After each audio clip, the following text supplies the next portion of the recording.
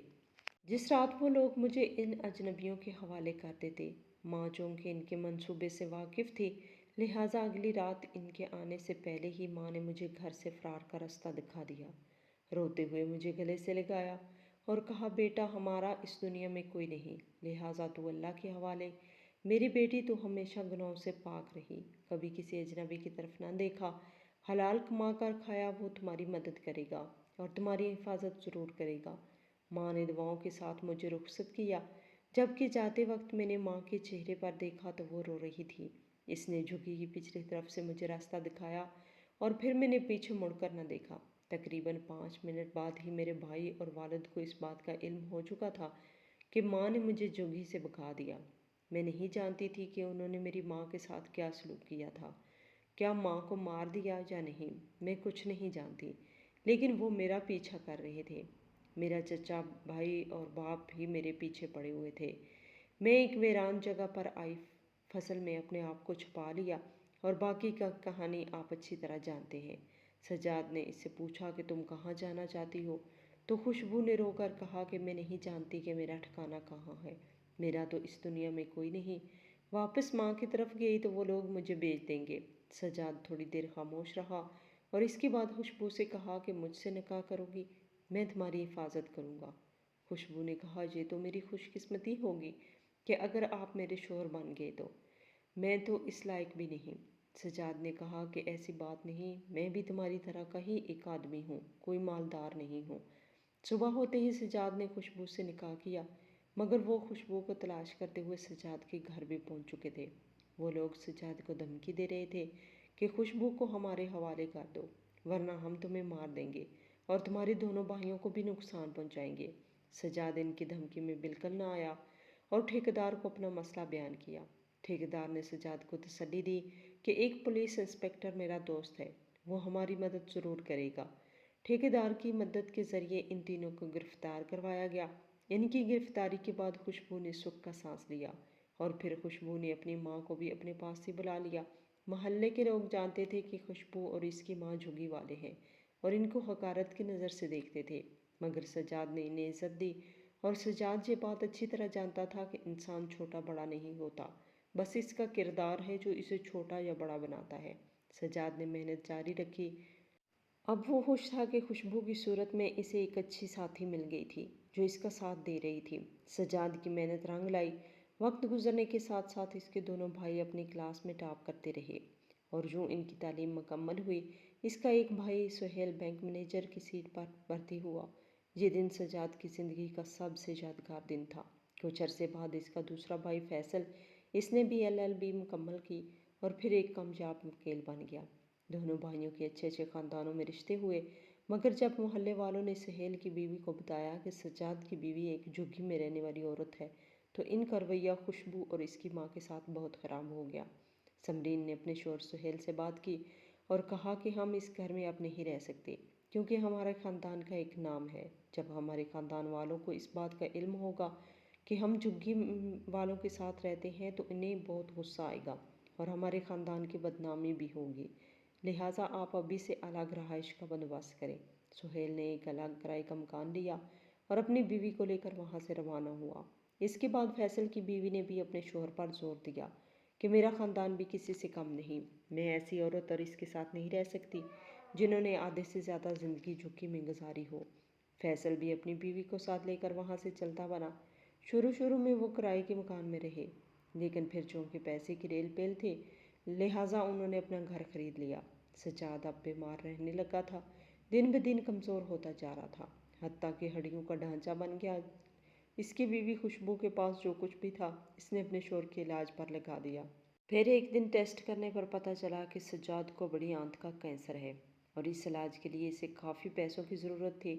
سجاد اپنے بھائیوں سے ناراض تھا کیونکہ وہ اسے چھوڑ کر جا چکے تھے، حالانکہ سجاد نے انہیں منع کیا تھا کہ یوں مجھے اکیلا چھوڑ کر مت جاؤ، مگر انہوں نے بڑے بھائی کی بات پر عمل نہ کیا۔ وہ جانتا تھا کہ اس کے دونوں بھائی اس کی مدد کر سکتے ہیں، وہ دولت مند ہیں، لیکن وہ ان کے دروازے پر نہ گیا۔ خوشبو چونکہ اپنے شوہر سے بہت محبت کرتی تھی، لہٰذا ہاتھ جوڑ کر اس نے اپنے شوہر سے کہا کہ خدا را آپ کے علاوہ ہمارا کوئی بھی نہیں، آپ کی زندگی ہمارے لیے بہت اہم ہے، لہٰذا اپنے بھائیوں کے پاس جائیں، ضد چھوڑیں اور ان کو بتائیں کہ آپ کو کینسر ہے، علاج کے لیے ان کی مالی مدد کی ضرورت ہے۔ بیوی کی ضد پر سجاد اپنے بھائی سہیل کے پاس گیا، اسے اپنا مسئلہ بتایا، لیکن سجاد حیران ہوا جب سہیل نے مدد کرنے سے انکار کیا۔ اس نے کہا کہ میرے پاس کوئی اضافی رقم نہیں، ہاں جیسے ہی رقم کا بندوبست ہوگا تو میں آپ کی مدد ضرور کروں گا، مگر یہ ایک جھوٹا وعدہ تھا، اور سجاد روتا ہوا واپس آیا۔ فیصل کے دروازے پر آیا تو اس نے بھی یہی جواب دیا اور اپنی مجبوری بتائی۔ سجاد حیران تھا کہ انہوں نے کروڑوں روپے کے گھر بنا لیے، کہیں پلاٹ بھی خرید لیے، لیکن اپنے بھائی کے علاج کے لیے پیسے نہیں۔ یہ اتنے کم ظرف لوگ ہیں، اور میں ان کی خاطر اپنا خون پسینہ ایک کرتا رہا، محنت مشقت کرتا رہا تاکہ میرے بھائی پڑھ لکھ جائیں، اور وہ اپنے بھائیوں سے بہت مایوس ہو چکا تھا۔ روتا ہوا واپس اپنے گھر آیا اور اپنی بیوی خوشبو سے کہا کہ میری بات غور سے سنو، میری زندگی کا کوئی بھروسہ نہیں۔ اگر میری وفات ہو جائے تو میرے بھائیوں یا محلے والوں سے کفن دفن اور پیسے لینے کی کوئی ضرورت نہیں، مجھے ایک سادے سے کرتے میں دفنا دینا، اور اگر مولوی صاحب ضد کرے تو اسے میری یہ تحریر دکھا دینا جو میں نے وصیت میں لکھوائی ہے۔